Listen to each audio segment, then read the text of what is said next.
Good morning, everybody. This is Tom Broussard from Stroke Educator with another Tuesday presentation. This one is about feedback. When I had my stroke and began to get the reports from my therapist, and they would come once a month, once a week, maybe once every 2 weeks, and I was able to read them. I then began to think that that was the feedback. So whatever I was doing with my therapist or on my own, the only feedback I had, of which I was aware, was these reports that came in. And often I would go from 60 to 70 or 70 to 80 on a week-to-week basis.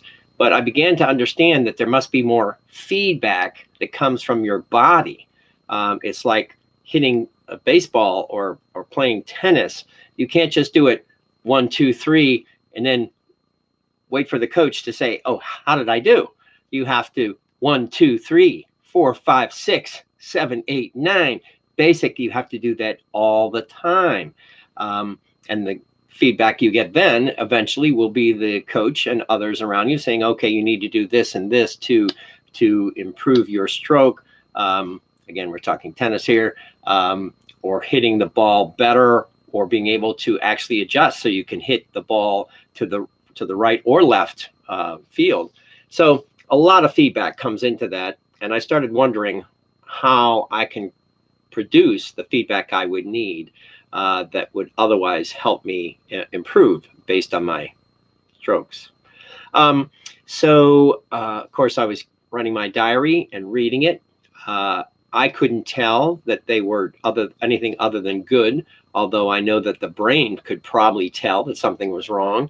And I think that the brain knew that something was wrong and probably used that feedback of writing it and then reading it again, that the brain could tell, "Oh, Tom, there's something wrong. We're going to work on this until you're more aware of what's wrong here."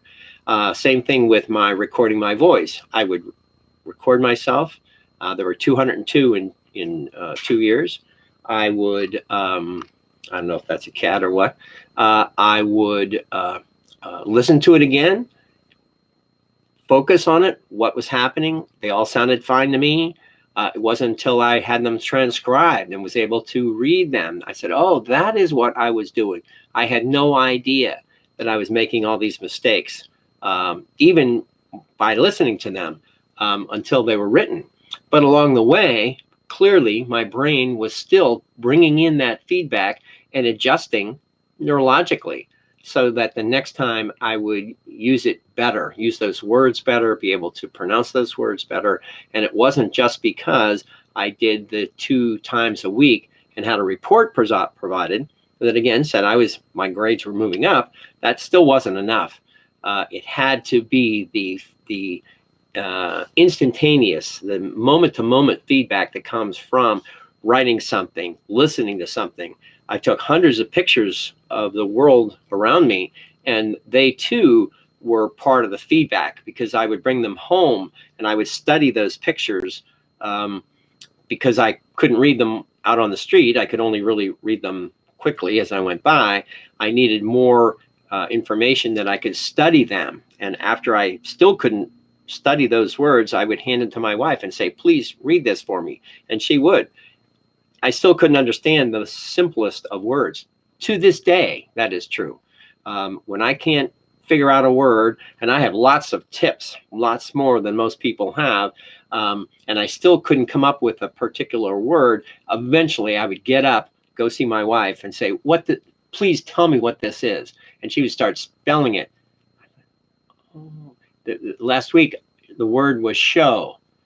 Believe it or not, I know what show is, and I can spell it now. But back then, there's quite a blank slate sometimes. You somewhat, there's a hiccup in there. And the word show, and I was writing it. I said, show. I have no idea.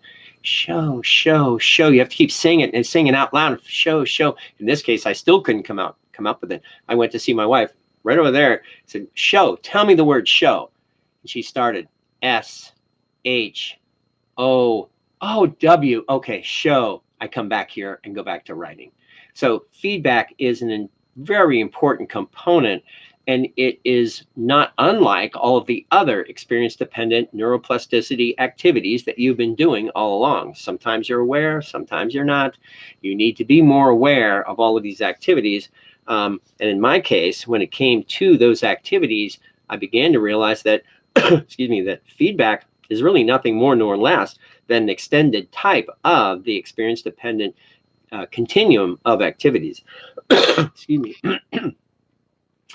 Feedback is somewhat of a reverberation of the initial activities and the subsequent plasticity that creates these ripples of increased recognition from the initial source, reading, writing, speaking, whatever it might be, and become a more conscious understanding and reflection of the resultant learning. It's just like baseball. It is just like tennis. It's just like so many things. You have to keep working on this until you get it better. Probably never going to be best, but this is the way it works. And this is what feedback is all about. Thank you, guys. Have a good week, and I will see you soon. All right. Take care. Bye-bye.